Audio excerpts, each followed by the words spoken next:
Idiniin ang kanyang mismong kapatid sa isyu ng droga si Pangulong Bongbong Marcos. Ginawa yan ni Senadora Amy Marcos nang magtalumpati ng sarali ng Iglesia ni Cristo. Pinabulaanan naman ng palasyo ang alegasyon at naglabas ng dating negative drug test result ng Pangulo. May reports Jonathan Nandal. Sa ikalawang araw ng rally ng Iglesia ni Cristo, tahasang binatikos ni Senador Amy Marcos sa kanyang talumpati sa stage ang kapatid na si Pangulong Bongbong Marcos. Batid ko na nagda-drug siya. Nalaman ko at ng pamilya. Nalaman ng pamilya. Seryoso ito. Minsan, kami ng Presidential Guard at Metro Gompa ang naglilinis tuwing nagpa-party po sila.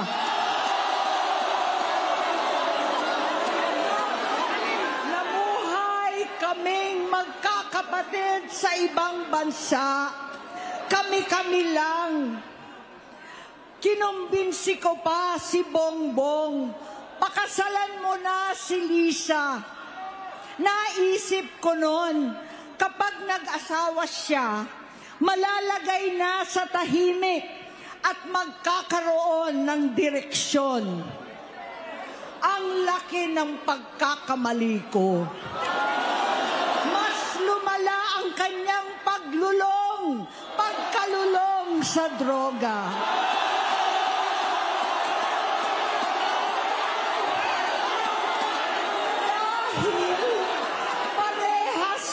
Silang mag-asawa.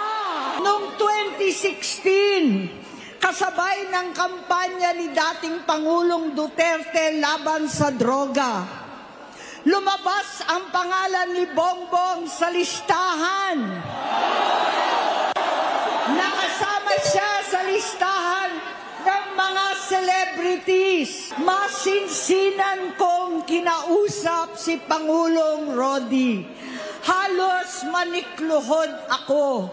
Sinabi kong ayon sa kapulisan, dapat unahin, usigin ang mga pusher at saka na lamang sagipin ang mga user. Naligtas si Bongbong. Alam naman natin na nagkaroon na ng drug test nung pangbago mangampanya ang ating Pangulo. Gusto ko pong ipakita sa inyo para po maalala nyo muli. Ito po, November 25, 2021, na may mga pagbintangan gumagamit di umano ng droga. Mismo, at that time, hindi pa po Pangulo. Si Pangulong Marcos Jr. Siya mismo ang nagboluntaryo para magpa-drug test. At sinasabi po sa drug test na to ay negatibo. So ano ang dahilan ng desperadong galawan ni Senator Amy Marcos laban sa sarili niyang kapatid at pati kay First Lady, kundi makapanira lamang. Walang basihan kung totoong makapilipino ka at totoong makabayan ka, Senator Amy. Tumulong ka sa pag-iimbestiga. Dapat na ma-pinpoint, dapat maituro kung sino talaga ang sangkot sa korupsyon.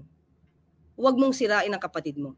Hindi ito ang issue ngayon. Matagal ng issue to, pero since wala kayong makita sa Pangulo na anumang issue ng korupsyon, kung saan-saan nyo dinadala ang issue.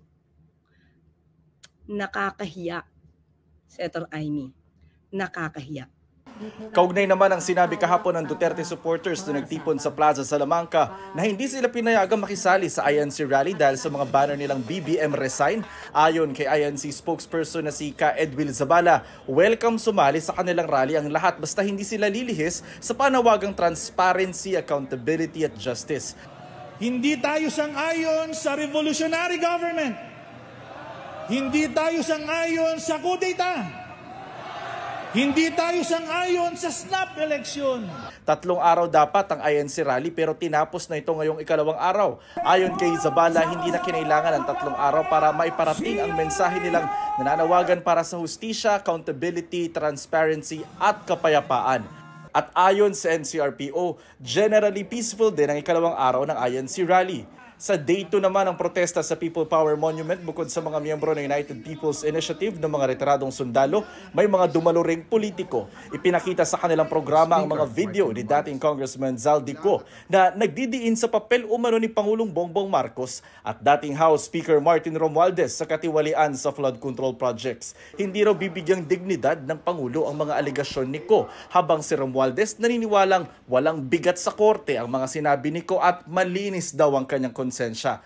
Jonathan Andal nagbabalita para sa GMA Integrated News.